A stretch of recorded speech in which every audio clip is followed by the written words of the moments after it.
issued a flash flood warning for west central Mojave County in northwestern Arizona, south central Clark County in southern Nevada, until 9:15 p.m. Pacific Daylight Time, or 9:15 p.m. Mountain Standard Time.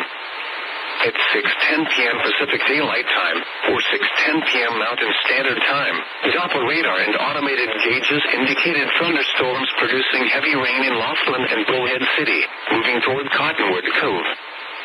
Up to 1 inch of rain has already fallen. Flash flooding is ongoing or expected to begin shortly. Hazard, life-threatening flash flooding. Heavy rain producing flash flooding.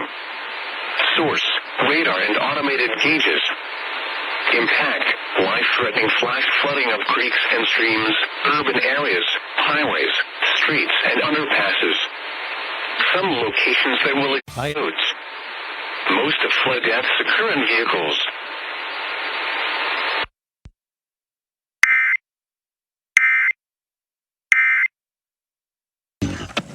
Another one is